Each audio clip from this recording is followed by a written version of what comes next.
Hello, everybody, and welcome to Awesome Comics, your one-stop shop for everything comic book entertainment. I'm your host, Walter Bernaziak. How's it going, everybody? We filmed our first 2 episodes a few weeks ago. I hope you've enjoyed that, Batman vs. Superman and Marvel's Daredevil Season 2. Now we're going to move on to our favorite DC live-action movies. It's a hot topic now with Batman v Superman out there. Some people are thinking Batman v Superman is their favorite live-action DC movie, but spoiler, that's not any of our picks. Sorry. Okay, sorry about it. Nope, not happening. Before we do the introductions, I wanted to pose a couple questions to you guys, our audience. I want to know, we all want to know, what do you guys want to see covered on the show? We're still pretty young here. We're trying to see what works and what doesn't. So we want to hear from you guys out there. What do you want to see us cover? Is it more movie type news, TV news? Do you want to see us cover more comic book type news? We're going to be talking about comics today, but do you want to see more of the news type stuff with comic books? Let us know in the comments. I'm sure you will. And also, we're thinking about making episodes a little bit longer, so what would you be comfortable with watching? Are you okay with like half-hour episodes, 45-minute episodes, hour episodes? Let us know. We could talk all day. We can talk all day, seriously. It'd be actually a lot easier if the episodes were longer. Just live stream it all day. Yeah, absolutely. Let us know in the comments below. Okay, so I'm going to introduce our panel for today. We're going to go over here. I'm going to let you introduce yourself. Hey everyone, I am Beth Elderkin. I am co-host of Shark Jumping on Channel Awesome, and happy to be here on Awesome Comics. So everything's awesome, really. All right, Ayana. Hey, Ayana Wade here. I'm back from the last couple episodes. Happy to be back. Telling you my favorite pick. Same here, Brian Porter. I'm back. Glad to be back and co-host on Awesome Comics. Are you ready to talk about your favorite DC live-action movie? Sure. Okay. All right. Ladies and gentlemen, this is going to be our own favorite DC live-action movie. I'm sure that there's a lot of you out there, oh, you left this off the list? Well, let us know in the comments. Let us know, because I'm sure that that's a good movie, too. Because guess what? There's Unless 4 of it's us and a Batman lot versus more Superman. movies. Yeah. Right. So- So, yeah, we're going to get to our picks right now. So, Ayana, you're first. What is your movie? What's your favorite DC live-action movie? Favorite live action movie, Batman and Robin. Wait, no. No, let's do it. Sorry, Come on. wait. No, you said it. We can't go back now. No. Yes, Start on the ice puns. Okay, my favorite is Dark Knight. Okay. I know I'm not alone in that because it is an amazing movie and just happens to be my favorite. Everything about it is good. Score is good. Action's good. Casting is good. Character development is good. I like it. It's good. Just like it. It's great. A lot of people love The Dark Knight. Yeah. It's a lot of their favorite from the Nolan trilogy. And Heath Ledger's the Joker. What'd you think of him? I remember the backlash he was getting when it was first announced that he was cast in it, and I like Heath Ledger, so I wasn't on the hate train, but finally when we saw his performance and he just killed it. Yep. Killed it. I thought he was one of those actors that was always like undersold. Yeah. Like people could not get that he actually could turn in a really good performance. So when people were legitimately surprised, I mean, I was a Heath Ledger fan for a long Right. time. I'm like, told you so. Yeah, and that's one of was those things that now I think everyone cites that as like, well, don't judge a book by its cover, because I know you might not like this casting choice, but you never know. Remember, you didn't like Heath Ledger as the Joker, and then you ended up loving him. He had to stand up against Jack Nicholson, and that's a hard. tough person to beat out for Oh, that yeah, role. right. The laugh, the voice, everything was just so ingrained in us since we all, I think everyone in general loves Jack Nicholson in that. His personality is not too far off from that Joker. Yeah. Exactly. It'll be He's- really interesting to see, like, in 10 to 20 years, who we consider to be the better Joker, because Heath Ledger's Joker was really of the time. We were really talking about anarchy and, you know, political revolutions and all that stuff. So he was really that voice, whereas Jack Nicholson had a different portrayal. So, you know, in 10, 20 years, I don't know who we're going to be liking more. I like Heath Ledger's performance do more, too. but I may feel differently later on. It's more like he talks about it in the film. He talks about being like a dog on a chain. He wouldn't know what he would do if he was let loose, and the Heath Ledger was able to just let it loose yes. Right. and let it go, to the point where now we have people trying to jump the shark a little bit with their Joker performances and bring dead rats in and stuff. Oh, Yeah. Just You saying. wouldn't have to be talking You about gotta, Jared you Leto, gotta right? overdo it now. I gotta say, I find it really interesting that we're talking about a Batman movie, yet we're barely talking about Batman. Well, that's the thing. He was so overshadowed in He this was. movie. Yeah. Because he kind of takes a back seat to the Joker, performance-wise and everything. Even Christian Bale has come out recently and said, like, you know, what I was doing was not as interesting as what Heath was doing in The Dark Knight, and he was kind of overshadowed by that. But I think in Batman Begins, he was driving the story, he was the centerpiece, everything like that. He's more of just a big piece of the puzzle in The Dark Knight. He's not really the focus. And I think it's kind of unfortunate because Batman Begins set up everything so well for the Nolan universe. We never hear anything about the frickin' Narrows again. Like, all that stuff was set up so well. I was looking forward to the sequel. And obviously Dark Knight delivered, but not in the way that I thought it was going to. That's true. No, you're right. Another thing about Bale that I think was lacking, all three films, for me, he never really seemed like the detective. He never had that mentality. Batman Begins he did, but a little, go on. a tiny bit, like, He threw but photos nowhere. at a guy. It was fantastic. Go on. Oh, okay, yeah, here we go. But he didn't have I've that solved detective everything. mind, that near genius level intellect of just how he looks at everything, and he's so out of the box in the comics with how he looks at everything and how he Yep. figured stuff And out. they really show that in the And- video games too. Yeah, like the absolutely. way that Right. he investigates the Oh, yeah. scenes, you kind of get a glimpse into how And his like mind we works. saw a little bit of him, like, you know, carving out the brick with the bullet in it and then strapping, you know, Yeah. extrapolating That was that. a Like, little that was cool. detective-y. But like for the most part, he just seemed like he wasn't that smart, and his fighting style was way more It was slow. brawler. Honestly, I it was rewatched the slow movie a couple days ago, brawling, it was and very he slow. was just a brawling boxer, and there was Right. none of that finesse I gotcha. for me. But other than that, I really liked the movie. Okay. All of them. One of the nice things too is they kind of give you a taste of Two-Face without being like, here's a lot of CGI, guys. They Right. give you a little bit and they don't overdo it, which I kind of like. So yes, he kind of takes a little bit more of a backseat as a villain, but they don't like shove it in your face like, oh, we got this really cool effect, we want to show it off. They do, and they like keep it simple. Well, we're going to go on to your pick for the best live-action DC movie, and it's another Batman movie. Which one is it? Controversy. Batman 89. Batman One of 89. the best Batman stories ever, or movies anyway. It has one of the best Batman. Actually, I like Michael Keaton better as Bruce Wayne than Batman. I think he was a really good. Yeah, I can't move my neck. Can't move my neck. Keaton's Bruce Wayne captured the fact that Batman does not know how to be Bruce Wayne as the people sees him. That's his mask. He is Batman, and Bruce Wayne is his alter ego. Yeah. And I think that he really captured that because he was a little awkward in it. He just never felt natural in like being Bruce Wayne. And then when he puts on the Batman suit, obviously he's natural. He's who he wants to be and all that stuff. And so I think he really captured Bruce Wayne in that respect. So he's definitely my favorite Bruce Wayne of all time. And I love him as Batman. He's not the best, but he is definitely up there. I love the suit. I think the way it looks on him, it looks great, even though he's very rigid and you can tell I'm in a rubber suit.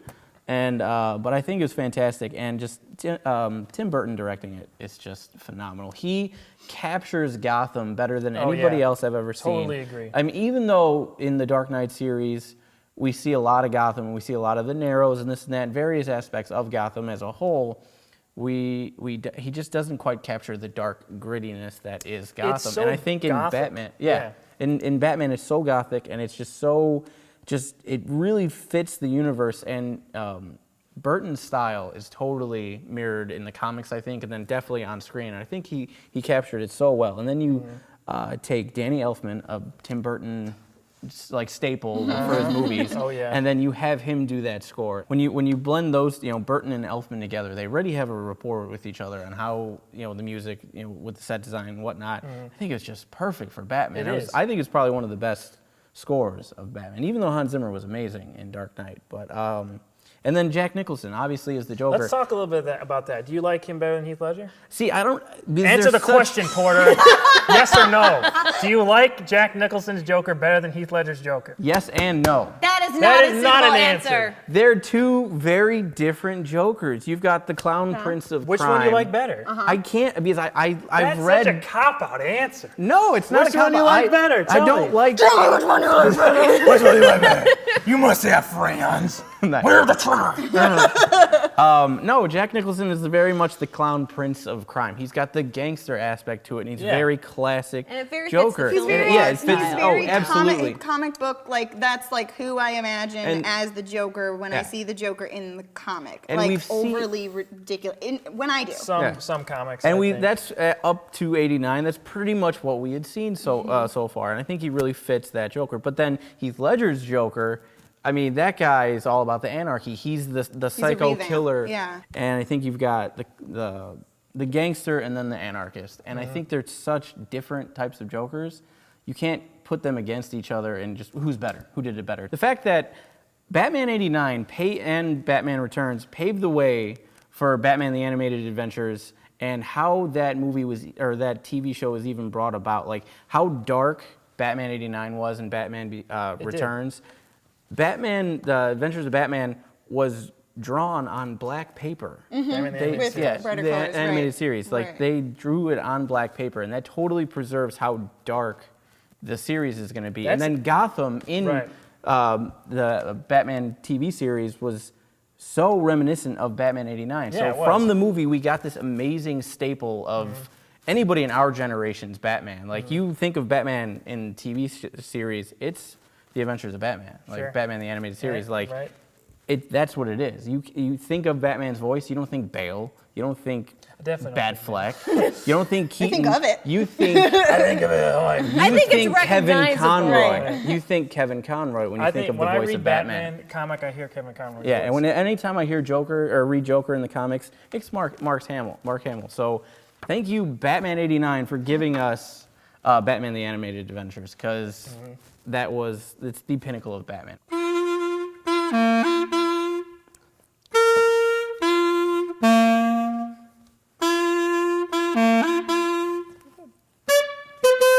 Yeah. I'm talking about Superman the movie. That's right. Applaud. Applause all around. Applaud. Says Yeah. Superman in the music. Superman. That's yeah. That's what Hans Zimmer missed out on with the Man of Steel score. You're supposed to have Superman. You're supposed to be able to sing it. Yeah, come on. Anyway, let me talk about this 1978 Christopher Reeve movie, directed by Richard Donner. In my opinion, the best DC live-action movie. Because one of the main reasons is it started everything. This is the movie that really kick-started the superhero genre back in 1978, and everything about it is epic. Everything. It's very much, and they say this in audio commentary, they always talk about it in documentaries, it's very much a 3-act play, because the first act is on Krypton. The sets and the miniature work and everything on Krypton is incredible. Like the crystal look of Krypton and the Fortress of Solitude is still used in the Superman comics, in any iteration of Superman. Most of the time, it's that crystallized look, and that was created in this movie. It's so iconic. And the music. practical effects just stand the test of time. Absolutely. That's Yeah, what's they're great impressive. about that. I mean, Yeah. the blue screen flying effects, I mean, you know, That that's... was, you're in it's- 78. time. I mean, 78. Come yeah, on, you know, that's I mean, great. But still, all the effects and everything like look great still. All the miniatures look great, all the sets look incredible, and so much work went into just the design of everything. It's so beautiful in Smallville, all the shots you get of like wide open plains and everything. I mean, the look of the Daily Planet, all that is just freaking great. They shot this at the same time they were shooting Superman 2, and they rushed to finish 1 because of budgetary concerns, and they fired Richard Donner from Superman 2, which was the biggest mistake in the Superman franchise ever, I think. They brought on Richard Lester to finish Superman 2 after the original was let out, and it was very, even more over the top, comic booky, funny, like, you know, Campy. and Superman is campy, it is, but not nearly as much as like 3 and 4 and how they went off the rails with that later. They did come out with Superman 2, the Richard Donner cut later, which I own, and is a superior look at Superman 2 with different versions of scenes and stuff that Richard Donner shot. They actually went back and reshot a bunch of scenes that Richard Donner originally did with Richard Lester. And all those original scenes are preserved and they're in the movie. Even sometimes they have to use screen tests because they weren't, you know, they didn't get to film all of it. But it's like Richard Donner's version of Superman is the most iconic version. Christopher Reeve Superman, you can't tell me that you can't still think of Christopher Reeve Oh, when you I think know. Superman. I can't say that He's because like, I do. yeah, he's like just the iconic hero. He is, absolutely. And he He's fits it he's perfect. the Boy Scout. Absolutely. He has everything that Henry Cavill lacks. It's not even Christopher Henry Reeve Cavill. has. It's not yeah, It's more it's- the direction and the direction of the story and the writing and everything. Yeah, It's he's not being really him. made dark and, Right. and serious. And you know what? If people like that, that's fine. But for me, I'm not admittedly not the biggest Superman fan. Sure. But if I were to pick a Superman that I like, it's the one who just fully embraces that Yes. he is just the big iconic hero from space who's going to come save us all, who Right. will save a cat from a tree. Right. I mean, he's the hopeful Superman. That's the action in the movie, saving a cat. Yeah. He does actually He save a does. cat, and it's fine. It's fine. I'm just saying. He's a hopeful works. Superman. He's the correct way to portray the character, in my opinion. He's not a mopey, weird guy.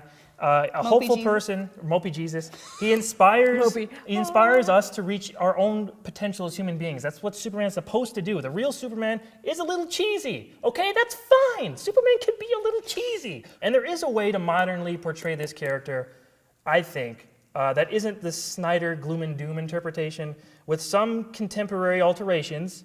Reeves' Superman could still work today if done the right way. If the core of that character, the goodness and the inspiration of that character is still at the center, he could still work with, like, you know, making more things contemporary and stuff, putting in modern times. It could still work if you just give it a chance. I want you to hope. There's things that happen around the world all the time that's bad. We know this. But it's okay to have a little bit of escapism, and it's okay to put a smile on your face just once in a while. Every single time you walk out of a superhero or a Superman movie theater, or you watch it at home, when those credits roll, you need to be smiling. Yes. You need to be happy right. about what you just saw with Superman, and there is none of that in the new movies. I agree. You can have depth and still have hope and Yeah. I agree, like yes. lightness. I think that kind of describes my movie. All right, well, we're going to get to that right now. Superman's my favorite, The Dark Knight, Batman 89. Beth? And I'm going with V for Vendetta from 2006. So V for Vendetta is based on an Alan Moore comic from the 1980s, and it's all about a dystopian future in Britain where it's, in the comic books, it's fascism, and in the movie, it's basically neoconservatism. And we have this character in a mask, the Guy Fawkes mask, which is back here, who is basically causing chaos. He's causing anarchy because in the comic, he wants anarchy. He wants absolute chaos everywhere. But in the movie, he's trying to give hope. He's trying to tell people that the government doesn't control you, you control the government.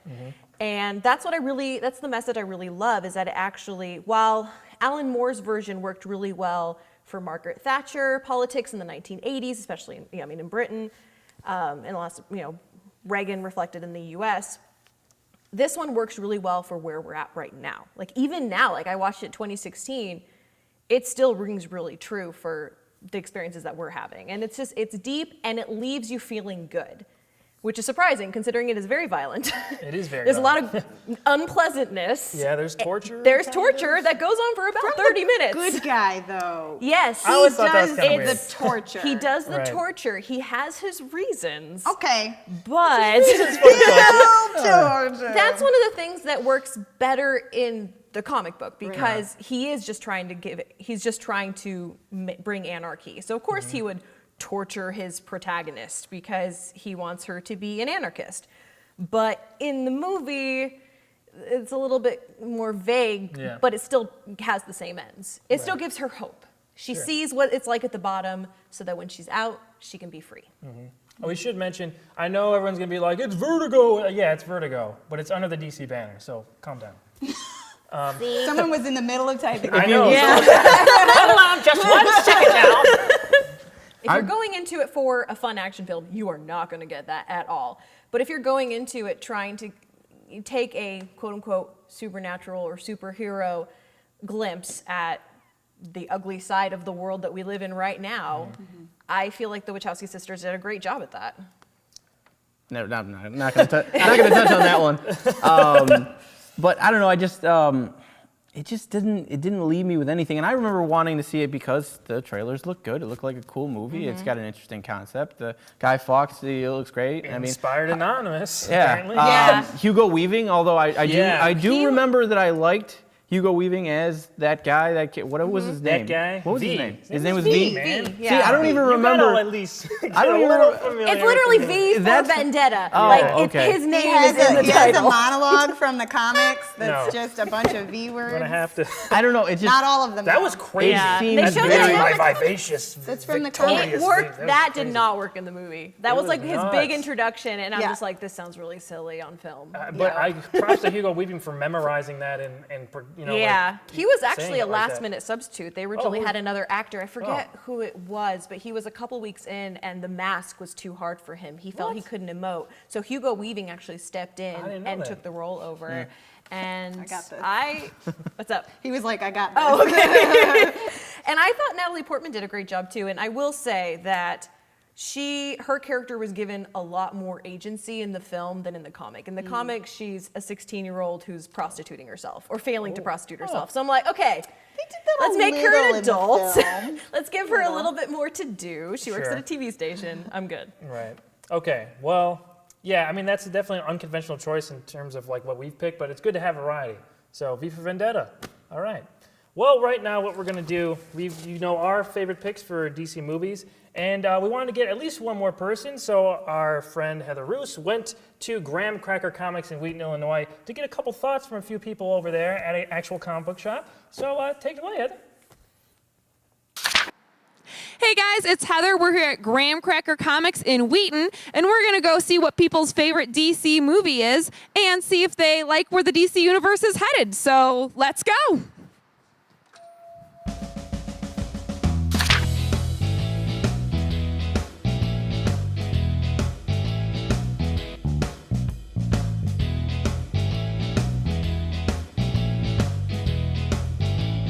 It's a middle-aged Batman who has let himself go.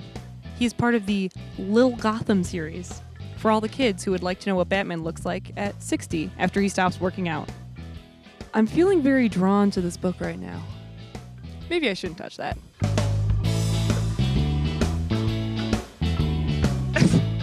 I'm here with Rick. How you doing today, Rick? Good. How are you?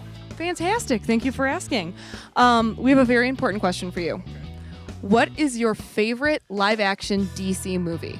As of right now, it's Batman vs. Superman: Dawn of Justice. It's honestly the best live-action Batman I've seen ever, and I loved Man of Steel, so Henry Cavill is fantastic, and yeah, I loved it. I'm also one of the few people who love Jesse Eisenberg. He's totally playing Sheldon from The Big Bang Theory, but as an evil guy. I could care less about Justice League as long as I could see that Wonder Woman movie. So then how do you feel about where the DC universe is going cinematically? I like parts of it. My biggest problem is that Suicide Squad looks horrifically bad to me. It's like they're trying to make Guardians of the Galaxy, but they forgot, like, oh, this is a superhero movie. We'll just put 5 guys in leather costumes like the X-Men movie. I don't like Cyborg, so the fact that the Terminator guy makes Cyborg was okay, and I don't know why they miscast Flash so horribly. I really want DC movies to succeed. Thank you very much for talking with me today, Rick. Personally, my favorite DC movie is The Dark Knight. I don't think anything could ever beat Heath Ledger's Joker, but you guys may have made the wrong choice. We'll see. This has been Heather Roos at Graham Cracker Comics in Wheaton. Back to you guys in the studio.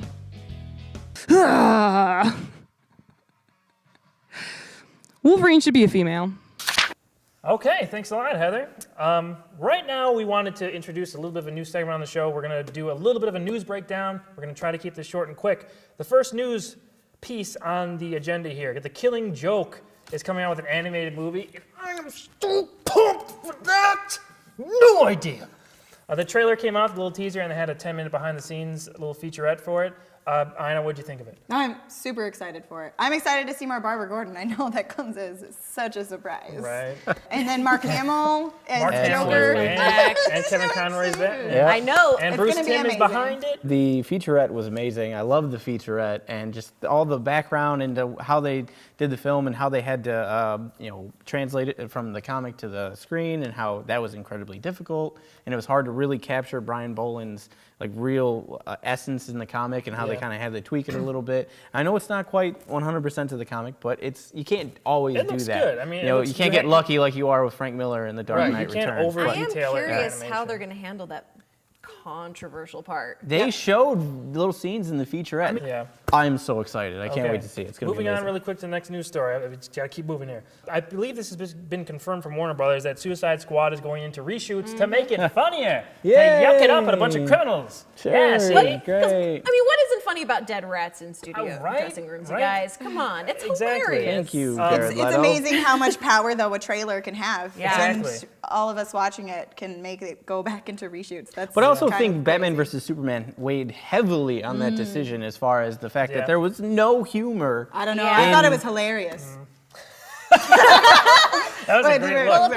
Well, inside sources were saying that they used all the jokes in the trailer. Every single That is a joke from problem with Suicide Hollywood Squad right now, but in that's the something for a trailer. different day. Right. Stop using Well, all your this- material in the This in the leads trailer. right into the next thing. So there were rumors about this. I'm not sure if it's true, and they did kind of go back on this a little yeah. bit. There's rumors that DC may be scaling back plans on more DC Universe movies because of the massive drop-off at the box office for Batman vs. Superman. But, I mean, they did just announce 2 new movies for the DC slate. They didn't announce what those were. They just gave them release dates. and they Maybe moved Batman? Up, maybe, I hope so. And they moved up Wonder Woman. They moved up Wonder Woman 3 weeks. I mean, I'm curious why they moved it up 3 weeks. Is that weekend in It was June some more kind of strategy, known or I'm sure. something? Maybe.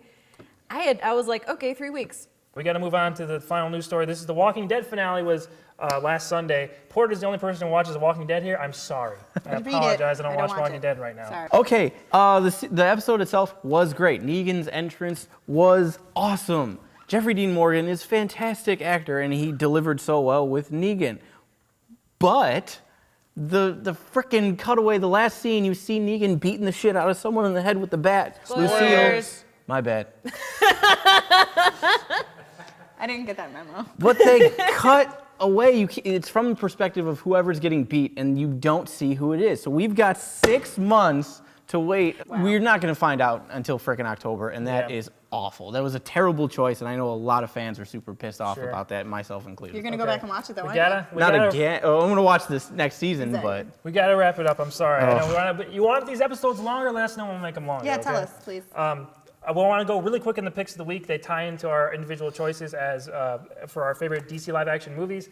Beth, I know that you did a little bit different from our Yeah. paper. You got a little like I electronics go going on. digital, you guys. And I know I'm sure some people are going to be like, what?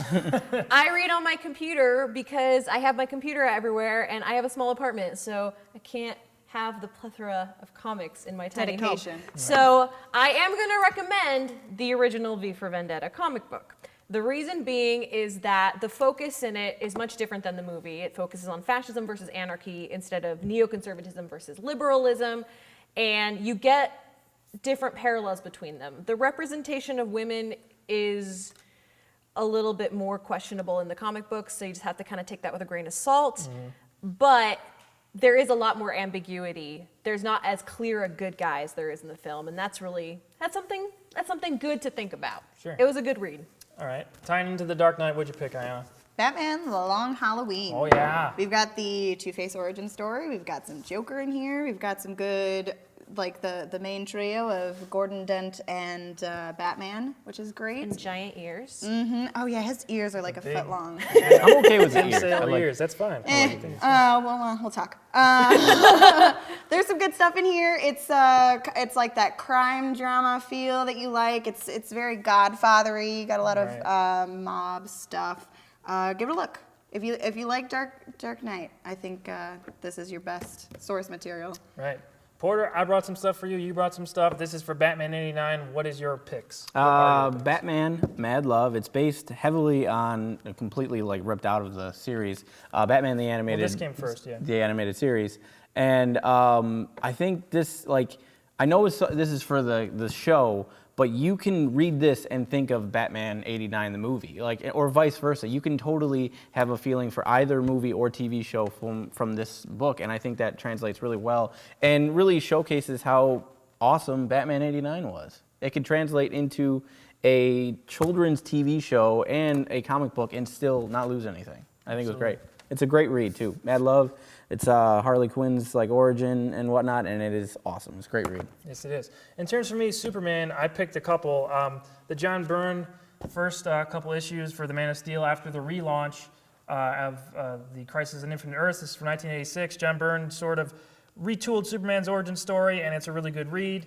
Also, I picked up, I had these for a while, but I decided to show you guys, Superman Secret Origin by Jeff Johns. From a few years ago. These are really fun stories. Not Jeff Johns' best work. I mean, it's not Blackest Night, but it's really cool. It's got a different take on Superman's origin story. And they drew him, Gary Frank drew him to look just like Christopher Reeve. So that's pretty cool, and it ties into my movie, I think, pretty well. Okay, so go ahead and check out all these books. They're all fun.